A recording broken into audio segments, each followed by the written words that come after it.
All right, ये आज के इंडियन एक्सप्रेस का है 81 बॉन्ड। ठीक है, तो 81 बॉन्ड क्या है? यस बैंक ने कुछ 81 बॉन्ड इशूज़ किए थे और उसमें कुछ इरेगुलरिटीज़ थी, तो उसको लेके सेबी ने 25 करोड़ रुपीज़ फाइन लगाए थे और उसको सिक्योरिटीज़ अपीलेट ट्राइब्यूनल ने अभी स्टे किया है, तो इसलिए इम्पॉर्टेंट है। तो 81 बॉन्ड है क्या? 81 बॉन्ड जो नॉर्मल बाकी बॉन्ड्स होते हैं उसी की तरह है, बस इसमें रिस्क हाई होता है। अब since risk is high, so the gain will also भी हाई, तो इसमें ज़्यादा इंटरेस्ट रेट पे किया जाता है। मतलब सेम अमाउंट का अगर आप कोई दूसरा बॉन्ड खरीदें, गोल्ड बॉन्ड खरीद लें, सरकार का आरबीआई के द्वारा इशू किया गया दूसरा बॉन्ड खरीदें, तो उस पर आपको जो इंटरेस्ट रेट मिलेगा उससे थोड़ा सा इस पर ज़्यादा इंटरेस्ट रेट मिलेगा। ठीक है, आरबीआई रेगुलेटेड है। अब इसमें रिस्क क्या है?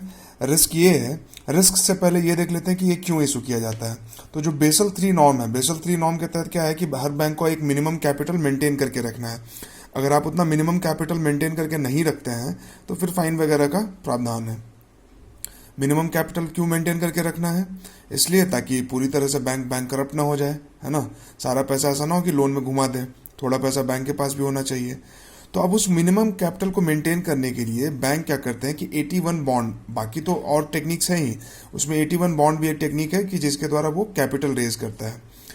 इस 81 बॉन्ड में इसीलिए रिस्क ज़्यादा होता है और इसीलिए गेन भी ज़्यादा होता है। ठीक है, इसमें नो पुट ऑप्शन है। नो पुट ऑप्शन कहने का मतलब कि अगर आपने बॉन्ड खरीद लिया तो ऐसा नहीं कि आप जाके अब बैंक को इसको वापस कर देंगे, लेकिन इसमें रिकॉल ऑप्शन है, यानी बैंक जो है वो आपसे बॉन्ड ले सकती है। बैंक के पास चॉइस है कि वो आपसे बुला के आपसे बॉन्ड वापस खरीद ले और आपको पे कर दे, लेकिन पुट ऑप्शन नहीं है। मतलब आप जाके बैंक को बेच नहीं सकते हो इसको।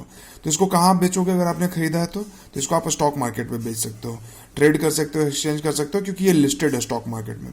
ठीक है, ये है। इसके अलावा क्या होता है कि बैंक का जब हालत खराब होगा, बैंक का जब हालत खस्ता हो जाएगा, तो वो पैसे कहाँ से देगा? जैसे अभी रिसेंटली हम लोग बहुत सारा ऐसा केस देखे हैं कि कोऑपरेटिव बैंक है, उसमें क्राइसिस हो गया और कस्टमर्स जो है बाहर लाइन लगा के खड़े कि मेरा पैसा दे दो, मेरा पैसा दे दो, और बैंक ने सारा पैसा लोन में घुमा दिया है और लोन जो है वो एनपीए हो गया। तो पैसा आए कहाँ से? जब बैंक के पास नहीं आएगा तो कस्टमर के पास नहीं जाएगा। तो ये है।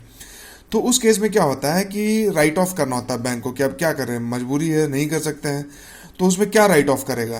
तो जो सबसे रिस्की एसेट होगा सबसे पहले उसको राइट ऑफ किया जाता है, क्योंकि उस पर ज़्यादा रिटर्न दिया जा रहा था। तो 81 बॉन्ड खरीदते समय आपको बताया जाएगा कि इसमें रिटर्न आपको ज़्यादा मिल रहा है लेकिन रिस्क भी ज़्यादा है। जब बैंक करप्ट होने लगेगा या बैंक का हालत ख़राब होगा तो सबसे पहले आप ही का राइट ऑफ किया जाएगा, मतलब आप ही का अकाउंट जो है वो काट पीट दिया जाएगा और आपको नहीं लौटाया जाएगा पैसा। तो ये उस तरह का बॉन्ड है। इसलिए 81 बॉन्ड जो है काफ़ी रिस्की है और इसमें जो इंटरेस्ट रेट है बैंक उसको बीच में भी रिड्यूस कर सकता है, जो प्रॉमिस किया हुआ है उसके हिसाब से उसको थोड़ा रिड्यूस कर सकता है अपने कैपिटल को मेंटेन करने के लिए जब मार्केट ख़राब हो। इसके अलावा उसका फेस वैल्यू को भी रिड्यूस किया जा सकता है। तो इतने तरह के रिस्क इसमें इन्वॉल्व है। तो आपको बेसिकली यही याद रखना है कि 81 bond is issued to maintain the capital to adhere with the Basel 3 norm.